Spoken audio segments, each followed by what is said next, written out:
বন্ধুরা, ঘুম থেকে উঠে পড়াতে যাব। তারপর এসে একটু মাঠ যেতে হবে জমিতে সার দিতে।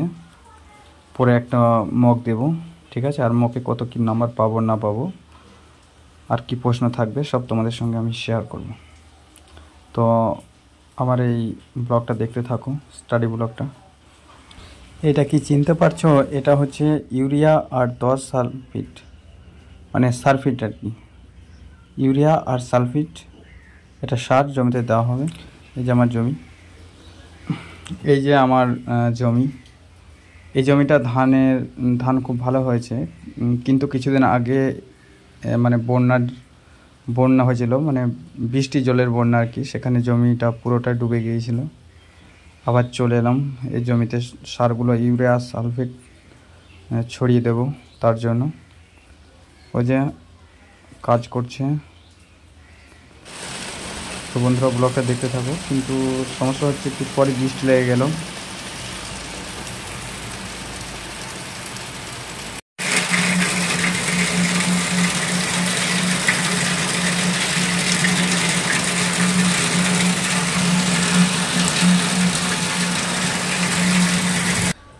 তা যাই হোক, আমি বিকালে পড়তে বসলাম আর কি, মক দেওয়ার জন্য।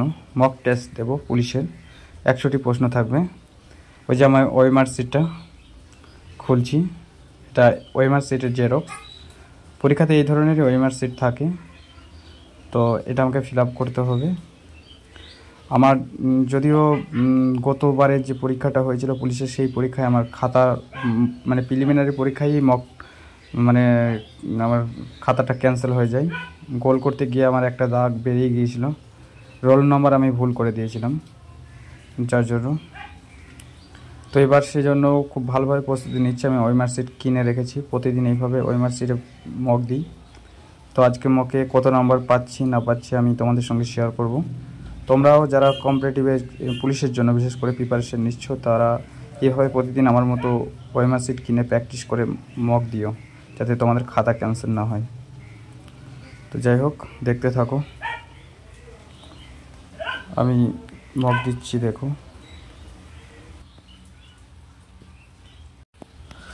মক টেস্টে কত নম্বর পাচ্ছি সেটা বড় কথা নয়, রোজ মক টেস্ট দেওয়া উচিত আমি মনে করি, ঠিক আছে? কিন্তু আমার বিভিন্ন কাজের জন্য, মানে নিজের গাফলতির জন্য হয়ে ওঠে না রোজ মক দেওয়া। তারপরেও মাঝে মাঝে প্রায় দিনই দিই, চেষ্টা করছি আর কি।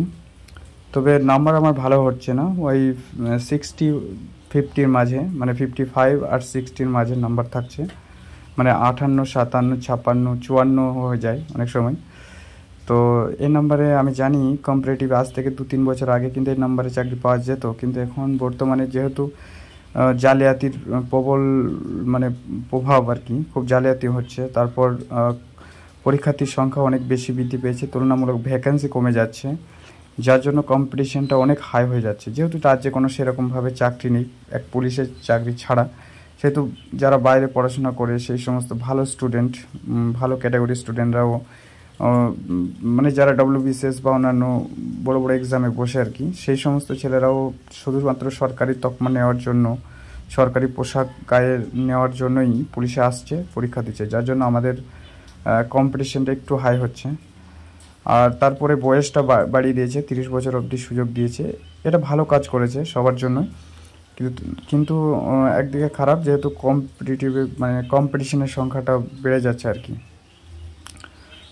তো সকলে এইভাবে মক দাও, বেশি নাম্বার পেতে হবে বা কম নাম্বার পেতে হবে, মানে 50 বা 50-এর নিচে 30-40 পেলেও মক দাও রোজ, আমি মনে করি। কারণ ওই ওএমআর সিটটা ফিল আপ করাটা সব থেকে ভাইটাল আমি মনে করি। কারণ কিছু না হলে 10 লাখ ছেলে পরীক্ষায় বসবে, তার মধ্যে 5,000 ছেলের ওএমআর সিট মানে খাতা ক্যান্সেল হবে, এটা আমি শিওর বলতে পারি। কারণ আমি আমার নিজের অভিজ্ঞতা থেকে আমি বলছি, মানে আমার খাতা একবার ক্যান্সেল হয়েছে, ঠিক আছে? শুধু আমার নয়, আমার পরিচিত আমার এলাকার অনেকেরই খাতা ক্যান্সেল হয়েছে। সেই জন্য ওএমআর সিটটা ফিল আপ করাটা খুব জরুরি, ঠিক আছে? পরীক্ষা তোমার কী হবে না হয়ে যায় না, ওএমআর সিটটা ভালো করে ফিল আপ করবে। আর রোজ একটা করে মক দেওয়ার চেষ্টা করো, যেখানে আছো, সে মেসে থাকো, কোচিং সেন্টারে থাকোই না কেন। আর বাড়িতে থাকলে তো বলার নেই, যেহেতু বাড়িতে পড়াশোনা করলে গাইডটা কম থাকে, সেই জন্য নিজেকেই গাইড করতে হবে। প্রতিদিন মক দেওয়ার চেষ্টা করো। আর যারা সেন্টারে থাকো, কোচিং সেন্টারে থাকো, তাদের স্যাররাই গাইড করবে, তাদের জন্য তো কোনো চিন্তাই নেই। যেহেতু আমি মক দিচ্ছি, খুব ভালো নম্বর পাচ্ছি না, জিকেগুলো আমার খুব মানে মানে আমার কি সমস্যা, একটা জিকে পড়লে 2 দিন পর, 3 দিন পর, 4 দিন পর ঠিকই আবার ওই জিকেটাই আবার ভুলে যায়। এই জন্য আমি চেষ্টা করছি রিভাইজ দেওয়া। এ হচ্ছে আমার মকের অবস্থা। 63টা ঠিক হলো আর 20টা ভুল হলো। আমি টোটাল 58 মতো পেয়েছি, মানে বাদ দিয়ে আর কি। 63 থেকে 5 বাদ গিয়েছে, যেহেতু ভুল হয়েছিল 5। বন্ধুরা, নম্বর যাই পেয়েছি এতেই সন্তুষ্ট থাকতে হবে, প্র্যাকটিস দিতেই থাকতে হবে। এটা মক টেস্ট, 15 সময় পরীক্ষার নাম্বার বেশি হয়ে যাবে, আবার কম হয়ে যাবে। তবে টার্গেট রাখতে হবে সবসময় 60-এর ওপারে তোলা, মানে 60+। ঠিক আছে, আমার যদিও 60 হয়নি, 58 হলো। তবে কোনো পরীক্ষায় 60+ হয়ে যাচ্ছে, অসুবিধা নেই। আবার কোনো পরীক্ষায় 55 দিকে চলে আসছে নাম্বার। তবে মক দিতে হবে, মক দিতেই থাকতে হবে, পড়া করতে হবে, মন ভাঙার কিছু নেই। তো যাই হোক, ব্লগ আর আমি বৃদ্ধি করছি না। আর যে সমস্ত প্রশ্নগুলো এসেছে, মানে আমার এই মকে, আজকের মকে যে প্রশ্নগুলো ছিল, সেগুলো আমি লাইভে করব। লাইভের মধ্য দিয়ে এই প্রশ্নগুলো নিয়ে শেয়ার করবো আর কি, জিকে প্রশ্নগুলো। তো আমার চ্যানেলটিকে সাবস্ক্রাইব করবেন সকলকে। আমার ভিডিওটি দেখার জন্য অসংখ্য অসংখ্য ধন্যবাদ।